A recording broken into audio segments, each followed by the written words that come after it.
to the average person, when you hear the word PSYOP, look out for a PSYOP. The drones, we allowed them from November 18th for 6 weeks, and we're not doing anything about it. Hey, look over here, but something's going on over here. How does the average person, one, identify PSYOP or even consider the concept of a PSYOP? Man, that's a good question. I think the average person, just looking at what's going on, we're always involved in PSYOPs all the time. And when I say PSYOPs, there's a part of the U.S. Army that's special operations, that's PSYOPs. And when we say PSYOPs here, we won't be referring to like this is the U.S. Army. We're talking about just general psychological operations here. But if you're seeing large-scale things happen, the first thing you want to look at is what's the timing of this event and what's the context of what's going on.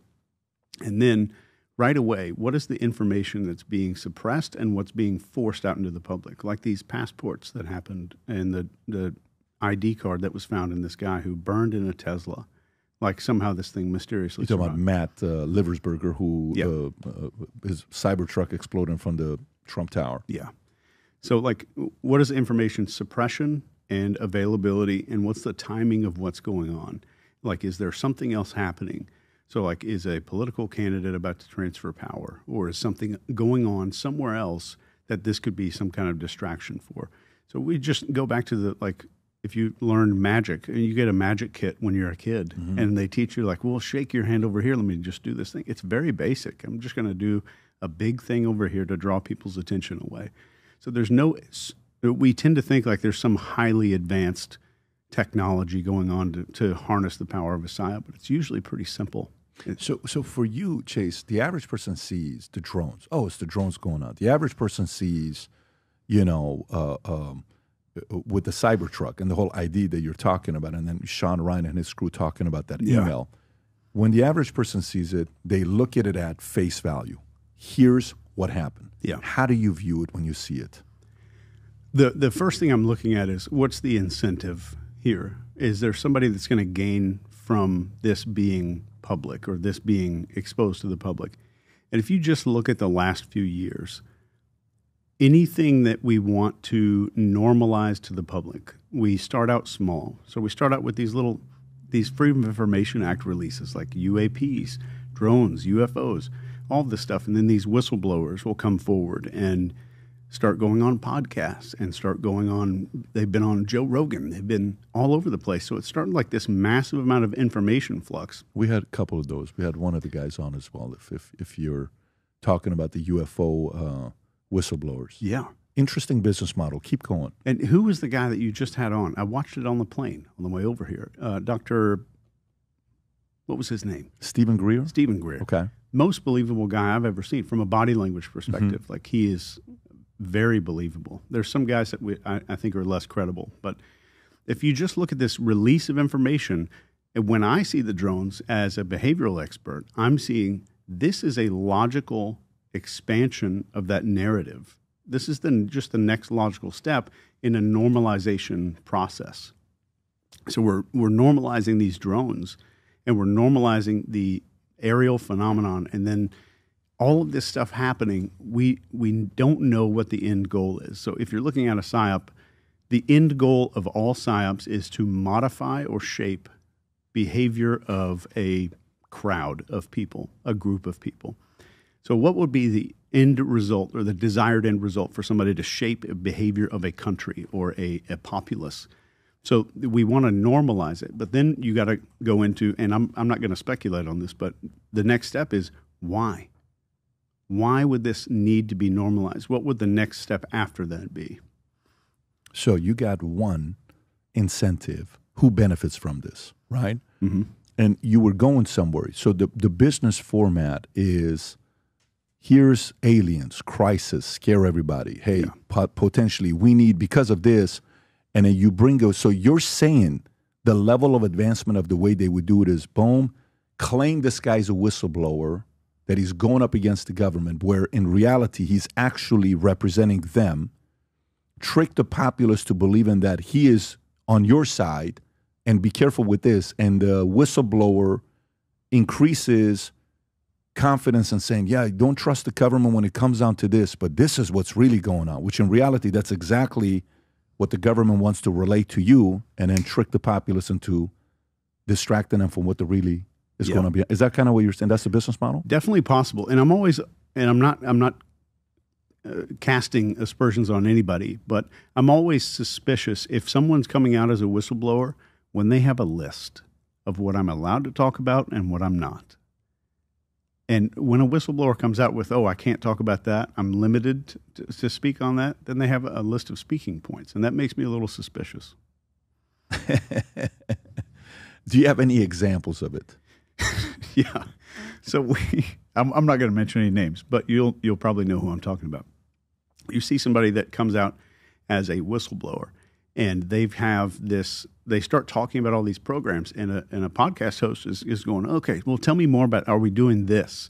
Are we doing surgeries on these guys? Do we have these little alien creatures locked in a jar somewhere? They're like, I can't mention that. That's the end of the road of what I'm allowed to talk about.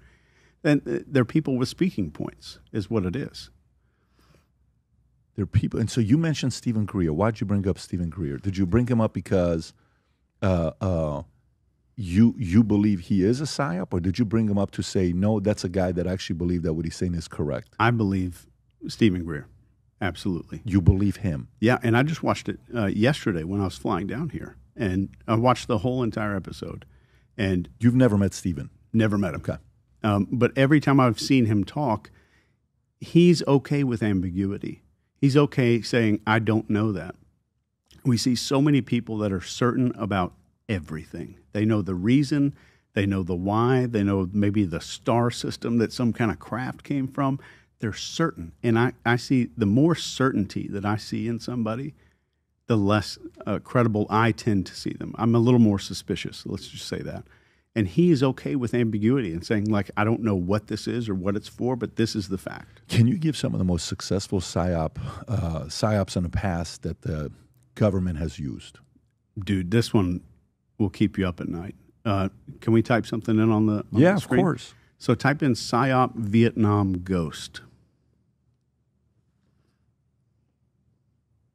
So this is Operation Wandering Soul. So they learned that the Vietnamese believe that the ghosts of people stay around, and you can communicate with them sometimes, you can hear from them sometimes.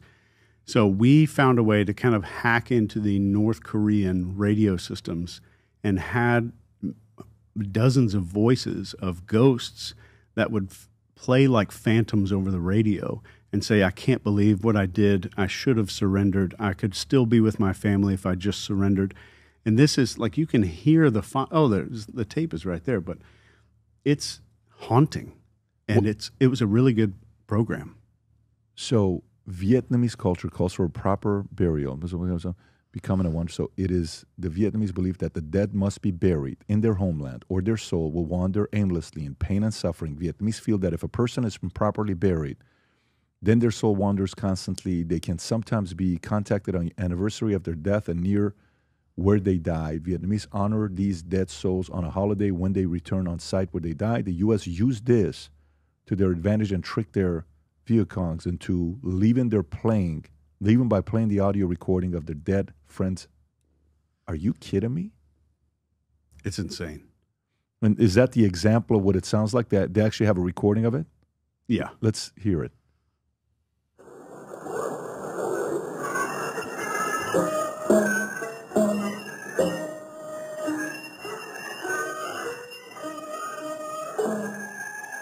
So what is this? What are we listening to? So it's just some ceremonial music, but then the voices come in, and Can you fast forward a little bit?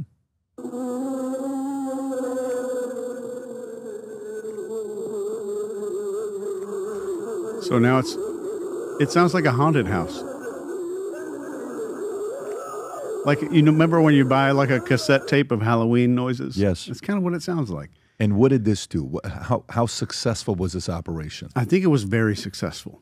I think a lot of people either chose to return home or so they could be buried at the right place, or to surrender so that they didn't get killed and they could make it back to their family.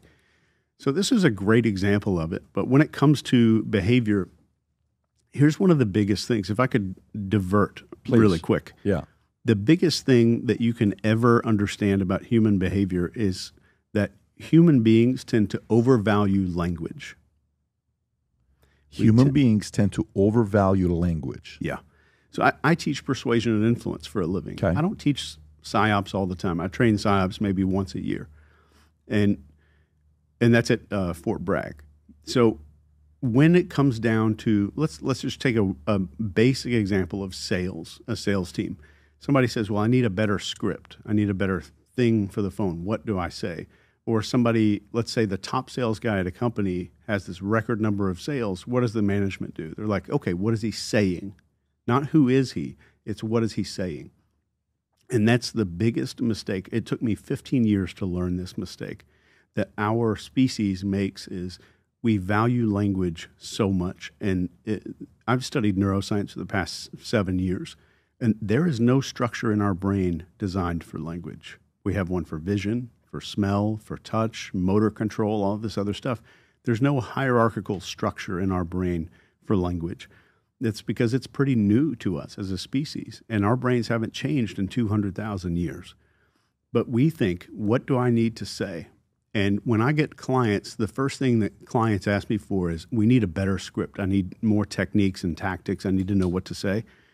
And I immediately go back, and we're 30 feet from an airport as we're sitting here right now. And I go back and I say, if I gave you a flight checklist, every single detail on it, for a Cessna 172, are you a pilot now? No. No. I mean, you can follow those little steps, but it's not going to make you fly the plane well. It's not going to make you do a good job. If I spent $50 million developing the most incredible sales script that's ever been written in the history of humankind, and I take that and I hand it to somebody who has social anxiety, and I tell them to go make a sale, it's not going to be very effective. So we fail to recognize as human beings that if I can influence that mammal part of the human brain, then I get results every time. And when it comes down to PSYOPs, it's the same thing. And that mammal part of our brain has 4 parts, or 4 things that influence it. And that spells out the word fate. And that's focus, authority, tribe, and emotion. Those 4 things. If you watch the most brilliant way to demonstrate this is if you just watch a video of Cesar Millan, the dog whisperer. He's training these dogs. He doesn't sit down and talk to these dogs and say, listen, I know you haven't had a great life. I know you were abused in the last home, but these are new people. They're great. They're great folks. That's a mammalian brain that we're dealing with. And it's the same thing for human beings. And I could show you some beautiful examples of how fast, you could talk a human being into murdering a total stranger. The average person could be talked into murder in about an hour. What do you mean? We're going to get into it if we have time. Of course. But that's the biggest mistake, that we need to understand what influences the mammalian part of the human brain, that focus, authority, tribe, and emotion. Those 4 things are what truly influence human beings. It's not about language.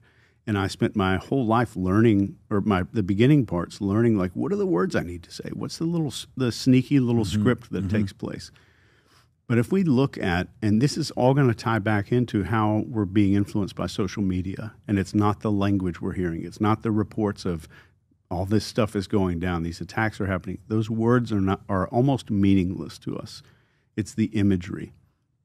And even if you're thinking about just a quick sidetrack to that, if you're setting goals, just writing goals down in language doesn't do as much as you've heard of vision boards before, doesn't do as much as that. So when I'm teaching my clients how to set goals, the first question I ask is, how could you show your dog what your goals are?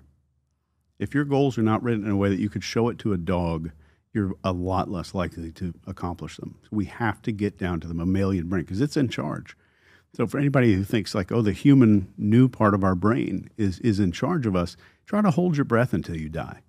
You can't. You can't do it. That mammalian brain is going to knock your ass out. You're going to be laid out on the floor. So that is one of the biggest things that we really need to understand, is that when we're talking about any of this influence, it comes down to that focus, authority, tribe, and emotion. nowadays, more than ever, the brand you wear reflects and represents who you are. So for us, if you wear a Future Looks Bright hat or a Valuetainment gear, you're telling the world, I'm optimistic. I'm excited about what's going to be happening, but you're a free thinker. You question things. You like debate. And by the way, last year, 120,000 people got a piece of Future Looks Bright gear with Valuetainment. We have so many new things. The cufflinks are here. New Future Looks Bright. This is my favorite, the green one. Just yesterday, somebody placed an order for 100 of these. If you watch the PBD podcast, you got a bunch to choose from. White ones, black ones. If you smoke cigars and you come to our cigar lounge, we have this high quality lighter cutter and a holder for the cigars. We got sweaters with the Valuetainment logo on it. We got mugs. We got a bunch of different things. But if you believe the future looks bright, if you follow our content and what we represent with Valuetainment, with PBD Podcast, go to vtmerch.com. And by the way, if you order right now, there's going to be a special VT gift inside just for you. So again, go to vtmerch.com, place your order, tell the world that you believe the future looks bright. If you enjoyed this video, you want to watch more videos like this, click here. And if you want to watch the entire podcast, click here.